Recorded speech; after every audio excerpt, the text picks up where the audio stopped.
سلام طعني حبلي زي خبركم من فتوات تخطتلتي مدب سابوين تايمس لمون كم تلمود نزع زحرنا يوم حصرتن وانا نزولنا مزينات حزنا لكم مسينا لنا نسانا يمكتلكم نعدم فلما عندنا تفاتمنا بكم كنبل ليتنال جنرال تادس ورده قبل على حوحته فخر رسمي ليتنال جنرال تادس ورده ابز حزوان نزرع زلو وطري حتى تحوحتي كبل نزقرب حتى نبوزح زقطع خوينلو بلصقنا عند حتى تخوين بزركبل وان حوحت حتى تزغبر لغداي انتايو بسفحو نابخم كنبلينا بخالي قص وطري إثيوبيان السودان سماي عريو غيركم مزو غداي تتحيزو سراوي السودان ناب إثيوبيا مسمول عقمو تسقعلهم زرزرو تحلونا ايجون ابي اكسوم زتخايده اخيبا منبر سلام ارثوذكس توحدو بيتكريستيان تግራይ زملكت حبريتاون بصفي حكنا كافلكم هنا زيناتات وصاي مس بيزنس زيناتات مالتون مس فوركس واغان نداد حويسون مس كريبتو زتت حزيناتات كنسمعكم هنا حبيركم نصف لايك سبسكرايب قريت زنقو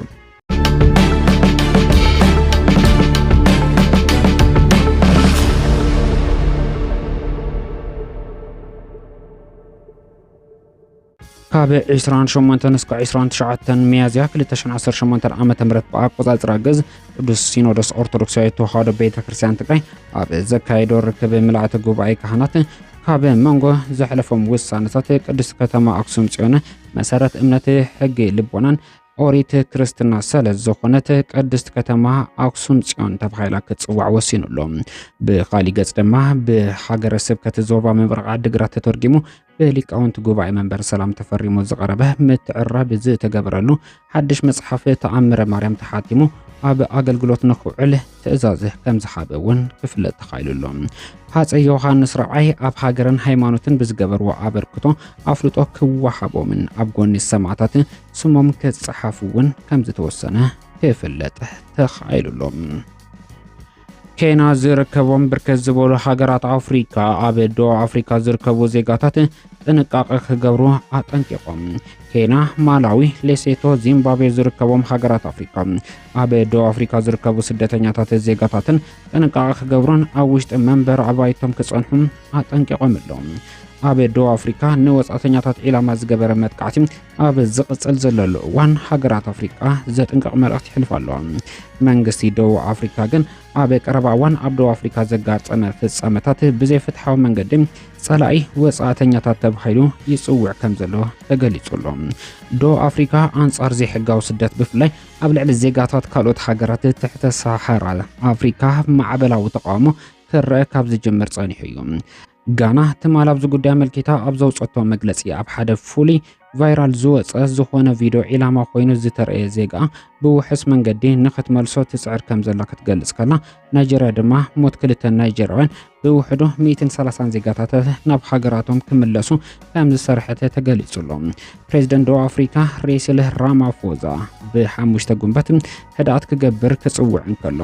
መንግስቲ ጋና ሕብረት ኣፍሪካ ነቲ ጉዳይ ክከታተሎ ደብዳቤ ጽሒፉ ከም ዘሎ ዝዝርግሑ ዘለው ጸብጻባት የመላኽቱ ካልኦት ሃያላን ሃገራት ንዜጋታትን ጥንቃቄ ክገብራ መግለጺ ከውጽኣ ከለዋ ኢትዮጵያ ግን ዜጋታታ ከም ተመሳሳሊ ካልኦት ሃገራት ኣፍሪካ እንተሃልቁ ድምጽ ክትከውን ግን ኣይኻለትን ኣብ መንጎ ሱዳንን ኢትዮጵያን ኣዝዩ ሓደገኛ ዝተባሃለ ወጥሪ ዓሲሩ ይርከብ ኣብ ደቡብ ኢትዮጵያን ሱዳንን ዝረአ ዘሎ ብርቱዕ ወተሃደራዊ ወጥሪ ስዒቡ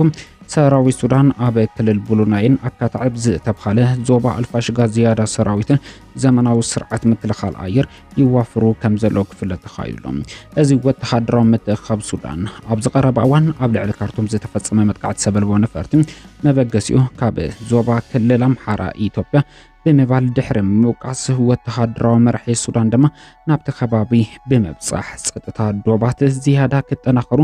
መምርሒ ከም ዝሃቡ ተገሊጹሎም ኢትዮጵያ ነቲ ብሰበልቦ ነፈርቲ መጥቃዕቲ ዝቐረበ ክስ መሰረት ኣልቦ ክትብል ዝነጸገቶ እንትትከውን ተዋገእቲ ወገናት ምስቲ ኣብ ሱዳን ዝካየድ ዘሎ ኩናት ሕድሕድ ዝተኣሳሰረ ነድሪ ዘስዕብ ቃላት ክቁጠቦ ከተተሓሳስብ ተራእየላ እዚ ሓድሽ ወተሃደራዊ ስጉምቲ ኣብ ደቡብ ኣልፋሽጋ ዳግም ወጥሪ የቀጻጽል ከም ዘሎ ተሓቢሩሎም እዚ ካብ 2020 ጀሚሩ ወጥሪ ዝበዝሐሉ ከባቢ ምዃኑ ዝፍለጥ እዩ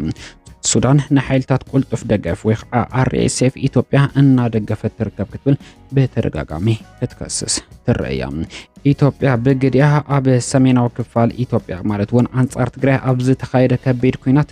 نتخونتات تبليس السودان مريتي تقوصات سيرات كتبل تتكسس ترأيام كلتين حقرات نتقوده بسلامة من قد كفتحهم كم زدلقوا بترقاقام تقلص أبز حزوان زرزلو واتخادراي متخابن من قصقاسات نقن كلتين حقرات نوكينات كيامرحا كبير شاقولت زفتر مقانيو عند تحبره زركب نبر بريزيدنت جزياوي ممحدار تግራይ ሌተናል ጀነራል ታደሰ ወረደ ፈኸራት ዝመሰል መግለጽ ዘርጊሑም ሌተናል ጀነራል ታደሰ ወረደ ሎሚ በመንገዲ ፌስቡክ ገጽ ፕሬዝዳንት ጊዜያዊ መምሕዳር ትግራይ ኣብ ዝሕለፎ መልእኽቲ ኣብ ዝቐረባ መዓልታት ዝተፈጠረ ኩነታት ሲዕቦም ክመጽእ ዝኽእል ሰዓቤንን ጉድኣትን ንምትራፍ እቲ ሽግር ብናይ ተጋሩ ልዝብን ሓበራዊ ምርዳእ ክፍትሕ ንዝቐረበ ጻውዒት ንጎኒ ብምግዳፍ ተመሪጸ ዝበለ ኣካል ሎሚ ሚያዝያ 30 2018 ዓ.ም ብኣቆጻጽራ ግዝ ብናይ ጸጥታ ኣካላት ሓለዋ ተገይሩሎም ኣብ መከባ ኣዳራሽ ካቢነ ጊዜያዊ መምሕዳር ትግራይ ናይ ካቢነ ኣኼባ ጀሚሮም ኣለዉ ክብል ይገልጽ። እዚ ከዓ ናይ ቀጻሊ ሓደገኛ መንገዲ ዝተጀመረሉ ዕለት ስለ ዝኾነ በዚ ምክንያት ንዝስዕብ ሰዓቤን ተሓታቲ ስልጣን ጊዜያዊ መምሕዳር ትግራይ ብጉልበት ዝሕዘሉ ሓይሊ ምዃኑ ክገልጽ ይደልክ ክብል ሌተናል ጀነራል ታደሰ ወረደ ገሊጹሎም። እቲ ጀነራል ኣብዚ ሕዚ እዋን ዝምዕብል ዘሎ ሓደገኛ ምዕባለ ቀንዲ ዕንቅፋት ኮይኑ ዝርከብ ስርዓት ብልጽግና ብፍላይ ድማ ነቲ ኣብ መንጎ ትግራይን ፌደራል መንግስትን ንኽልተ ዓመታት ዘለቐ ከቢድ ኩናት ንኸበቅዕ ምክንያት ዝኾነ ስምምዕነት ፕሪቶሪያ ከይትግበር ብፍላይ ግዛታዊ ሓድነት ትግራይ ከይረጋገጽ ዝተመዛበሉን ዝተሰደዱን ወገናት ናብ መረበቶም ከይምለሱ ዳግመ ህንጸት ትግራይ እውን ከይሳለጥ ዕንቅፋት ኮይኑ ዝርከብ ብቀዳማይ ሚኒስትር ዶክተር አብይ አሕመድ ዝምራሕ ስርዓት ብልጽግና ነቲ ሕዚ ዝምዕብል ዘሎ ሓደገኛ ምዕባለታት ቀንዲ ተሓታቲ ኣብ ክንዲ ምግባር ንመሪሕነት ሕወሓት ተሓታቲ ዝገበረሉን ድሕሪ ሕዚ ነዝመጽእ ሓደገኛ ምዕባለታት እውን ቀንዲ ተሓታቲ ሕወሓት ክብል መክሳሱ ንብዙሓት ኣገሪሙሎም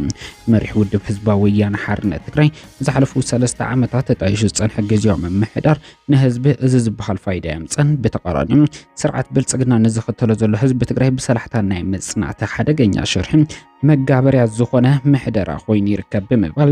ታሪካውን ኣዝዩ ህጹጽ ዝተባሃለ ውሳነ ብምሕላፍ ነቲ ኣብ 2012 ወርሒ ጳጉሜን ዝተመረጸ መንግስቲ ትግራይ ናብ ስራሕ ክምለስ ወሲኑ እዩ። እቲ 2.8 ሚልዮን ህዝቢ ዝመረጾ መንግስቲ ምእንተ ሰላም ክበሃል ኣብ ስምምዕነት ፕሪቶሪያ ስርሑ ጠጠው ካብል ተወሲኑ በግዚያዊ መምሕዳር ትግራይ ክትቃወል እኳ ተገበረ። ግዚያዊ መምሕዳር ትግራይ ብኽልተ ዝተፈላለዩ መራሕቲ ን3 ዓመታት ክሰርሕ ዋላ እኳ ተጸንሐ ውጽኢት ኣልቦ ዝኾነ ምሕደራ ዋላት እውን ብተቃራኒው ስርዓት ብልጽግና ህዝቢ ትግራይ ብሰላሕታ ንምጽናት ዝኸዶ ዘሎ መንገዲ ዝጸርግ ሓደገኛ ምሕደራ ኮይኑ ስለ ዝተረኣየ ውድብ ሕወሓት ምስ ህዝቢ ምስ ዝምልከቶም ኣካላት ብምምኻር እቲ 2.8 ሚልዮን ህዝቢ ዝመረጹ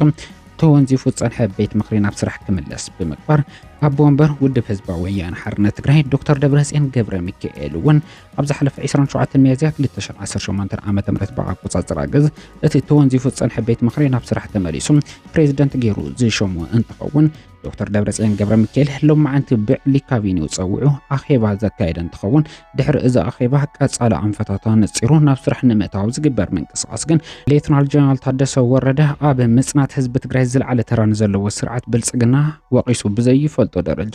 ንመሪሕነት ውድብ ሕወሓት ብምውቃስ ልዕሊ ማንም ስልጣኑ ከም ዘገድሶ ዘመላኽት ሓሳብ አንጸባሪቑ እዩ።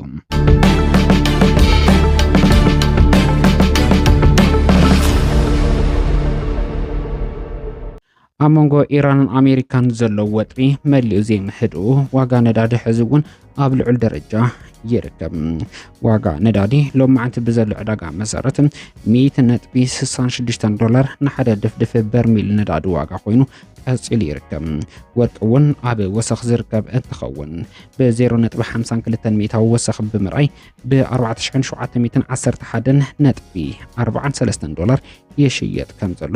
كفلت تخايلهم اب عداغا كريبتو ون بيتكوين بوسن ملكعو كقنس ترايلهم برقص احتمال كاب زنبرو عنصار انترا روي زيتا بحال مقناس ولا كوانت زيره ب 0.09 مئوي بمقناس ب 79,810.95 دولار شيت كم زلو تقليصلهم ايثيريوم ب 0.17 مئوي بمقناس ب 2391 دولار يشيت كم زلو كفلت تخايلهم